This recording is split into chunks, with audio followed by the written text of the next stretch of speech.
Good afternoon, everyone. I'm New York State Attorney General Eric Schneiderman, and I'm joined here today by Nelson Scheingold from the Office of the New York State Comptroller, Tom DiNapoli, our partner in what we call Operation Integrity, an unprecedented joint executive order issued by our offices that enables us to conduct investigations together. Very proud to have him here representing the Comptroller. We also are joined by the First Deputy Commissioner of the New York City Department of Investigations, Leslie Brovner, and by my colleagues in the Attorney General's Office, our Executive Deputy Attorney General for the Criminal Division, Kelly Donovan, our Public Integrity Bureau Chief, Dan Court, Stacey Aronowitz, Jerry Steigman, who really has led the effort in this particular case, and Rachel Doft. This morning, a grand jury indictment was unsealed, charging New York City Councilman Ruben Wills with grand larceny, scheming to defraud, and other crimes related to filing false business records.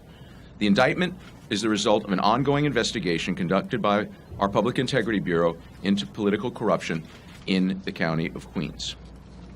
I have to say that I'm particularly proud of the work our Bureau has done in this area, and as you probably know, Councilman Wills was arrested this morning in Queens and arraigned a short time ago. The crimes that he is accused of committing while a candidate for public office and in office constitute a stunning violation of the faith that he asked voters to place in him. This and every public corruption arrest our office makes sends a message that elective office does not come with a blank check and that no one is above the law. The indictment details a very calculating scheme to defraud New York taxpayers while lining the councilman's own pockets. He's accused of stealing from two different government agencies, the New York City Campaign Finance Board and New York State's Office of Children and Family Services. In 2009, Ruben Wills was campaigning for the city council seat that he would win the following year. As a candidate, he was eligible to receive matching funds from the Campaign Finance Board at a ratio of 6-to-1. The law is very clear that campaign funds can only be used for qualified campaign expenditures. Our investigation revealed that Councilman Wills and an associate named Jelani Mills, who was also indicted by the grand jury, created a fictitious company called micro-targeting to receive campaign funds. The law clearly states that a candidate can be reimbursed only for funds spent before the election. Micro-targeting's bank account was opened on Election Day. Wills' campaign paid micro-targeting $11,500 for services we allege were never performed. Just a few weeks later, micro-targeting wrote a nearly $7,000 check to New York for Life, an organization controlled solely by Ruben Wills. According to documents made public today in court, New York for Life figured prominently in the theft from the state's Office of Children and Family Services as well. This nonprofit organization received $33,000 from OCFS, whose mission is to promote the safety and well-being of our children and families. Our investigation revealed that less than half of the money was used for that purpose. Bank records indicate that more than $15,000 was taken out of the account of New York for Life by the councilman. The investigation indicated that he took some out in cash, and he also cut checks to individuals who did not work on legitimate New York for Life projects while furthering his own political ambition. The financial forensics of our investigation suggests that Councilman Wills also made personal purchases at Nordstrom's, Macy's, and Century 21. Among others, he used a New York for Life funds to purchase a Louis Vuitton handbag. Ladies and gentlemen, people like to talk about the culture of corruption in New York politics. The best way to combat it is to have less talk and more action, cracking down on public corruption, from putting Senator Shirley Huntley behind bars to prosecuting dozens of town officials across the state who've stolen from their own communities, to ending a multi-million-dollar insurance scam carried out by one of the most well-established nonprofits in the state, has been a central focus of our office. Our Public Integrity Bureau has indicted or charged more than 40 people since January 2012, and I'm very proud of the work that they do. We cannot and we will not allow the people who have given the trust of the public to take advantage of taxpayers and voters and try and line their pockets at the taxpayers' expense. And before we take a few questions, I just want to say a few words in Spanish. El concejal tomó el dinero de su comunidad para su provecho personal. Tengo un compromiso con Nueva York. Vamos a someter a los corruptos. And with that, I want to thank my partners in government, and we look forward to continuing to work together, cracking down on public corruption in the weeks and months ahead.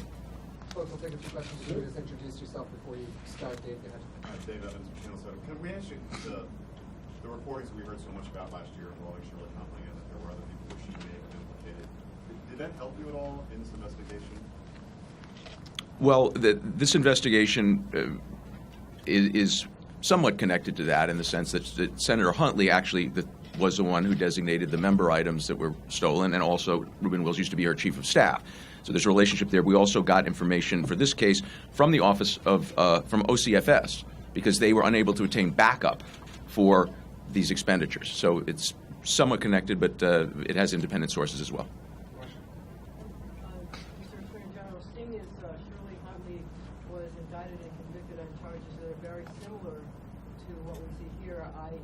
spending grant money for shopping sprees and personal things, and he was her chief of staff, do you see a nexus here? Do you think that he may have learned from her how to do this? I don't know how how people learn how to concoct schemes to defraud the taxpayers. I would say they obviously have a close relationship, but I have to tell you there's not. I wish I could tell you that public corruption was limited to one part of the state, as indicated by the work of our Public Integrity Bureau. It's everywhere. Earlier this week, we indicted a supervisor in Niagara, far from Southeast Queens, for stealing from his own town. So there are a lot of different schemers out there, and we're dedicated to pursuing all of them. How do you feel personally about these public corruption cases? I feel very strongly that as someone who believes in government as a force for good, as someone who believes in our popular democracy, that those of us who believe in it have to be the harshest critics of waste, fraud, and abuse in government. And this undermines public confidence in our system. This discourages people from voting. This breaks down the compact between the public and the officials who swear to represent that public. So after his bail hearing, Mr. Wills said that he was being indicted because of his race. It was because of the color of his skin that he was talking about. Comment on that? It's absurd. We obviously are going after people of all races, colors, and creeds when it comes to public integrity and the other bureaus of our office. Right here in the front. Only Al's on the DNA, but can you give us a little bit more background of Mills' relationship between Councilman relative, And you want to go to that one? It's actually unclear. It looks like it may be a relative by marriage, but the exact relationship has never been made clear, but it is a relative. Avi Faber with Capital New York. Can you just give a little bit more detail about how the funds were at New York for Life were depleted and how exactly you were able to trace that money to the purchase of the Louis Vuitton handbag and Macy's and whatnot? I don't imagine he walked in there with a New York for Life check and paid. With debit card.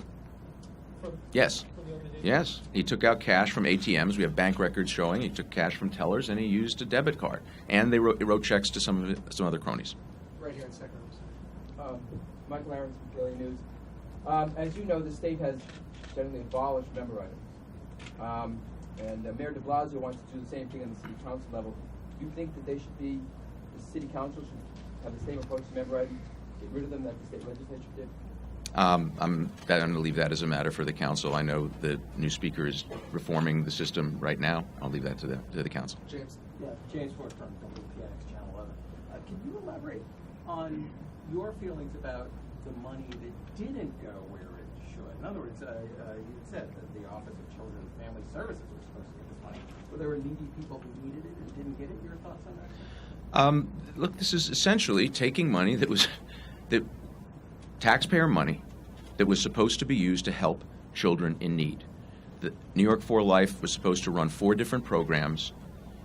The evidence shows that they only did one of the 4, and the rest of the money went for personal use. I think it's the facts speak for themselves. I think that stealing money that's supposed to go to help poor children and families is pretty despicable, and we'll stand by the rest of the information in the indictment. A couple more. Melissa in the back. Just a bit more detail about specifically what services New York for Life is supposed to provide, and also, are you confident that the misappropriation, for instance, of campaign finance matching funds was caught early enough? For instance, you mentioned that there was an organization that was set up on election day, but, the funds really should have only been, it should have been spent before the election. Was it caught right away? No, it wasn't caught right away, but we did uncover it, and the New York City Campaign Finance Board is a good organization, collaborates with us. Office of Children and Family Services has cooperated with us on this. The other programs that were not run had to do with things, obesity initiative that they were supposed to be working on, right? So they're taking money that's supposed to help kids who are suffering from obesity and all of the medical problems that arise out of that, and using it to buy things at Macy's and Nordstrom's. This is about as low as you can get. Let me just follow up. Were there safeguards in place that failed, that should have kicked in before the money was spent? No, I don't think we'd say that. I think that we did get, OCFS contacted us because they were unable to get the backup from the nonprofit. Right behind you. Juan Manuel Benitez, New York One Noticias. Any other cases involving public election officials that your office is currently working on that might be related to Hunleys and Wills in this case? I can't comment on ongoing investigations, but we have a variety of investigations still in the works. Just one or two more, then we need to go in the back corner. What was the $14,000 used for the legitimate program? What was the program he actually did? Single mothers. Yeah, but you can take that one, Dan. It was used for a single mothers event. It was actually held. Can you just elaborate on what it was and what happened there? It was I believe it was a luncheon, and there were single mothers from the community. An award was given to one of the mothers, and it was various members of the community were invited. Is that appropriate, spending $14,000 on a lunch like that? It's not unlawful. Right behind you there again. Can I ask you a question about the matching funds? Your approach on this, I think, is unique. I don't remember this happening before. Do you know whether or not can you think of any other prosecutions where you've gone after people for stealing matching funds this way? I really don't want to comment on other cases or ongoing prosecutions, but I have to say that there's not that much that falls through the cracks of the New York City Campaign Finance Board. They're a pretty well-run organization. Last question right here. So two questions. One, as you know, the councilman was reelected last fall. This investigation obviously was going on for years. Can you tell us what took so long to get these charges? And two, do you or your investigators know what happened to the Louis Vuitton bag? The answer to the last question is no. I don't know what happened to the bag. Look, the grand jury secrecy prevents us from talking about a lot of this stuff. I have to say that this is a part of what has been an ongoing investigation into several different parties, and we wanted to make sure we got everything done exactly right. I understand that the councilman says he's innocent and staying in office because this is America. Well, in America, prosecutors work hard and dig up evidence and prosecute people who steal from the public till. Can you just to follow up on that, can you just talk about the timing? Because what we saw with the Michael Ruben allegations, which are very different than this, is that he's claiming that the timing of that is politically motivated. Obviously, if you guys were investigating Ruben Wills as far back as when he was possibly running for election, was there any thought about bringing this case sooner, or can you speak about the timing? No, we bring cases when they're ready. We don't adjust our clock by a political calendar, and this case is connected to other investigations, so that's why we're proceeding with care. Right behind Ozzy is the last question. I was wondering, do you know what kind of Louis Vuitton bag? I am totally unqualified to answer or comment on that question, but I do have a daughter I can introduce you to, I'm sure has expertise in this area. Thanks, Thank you. Where did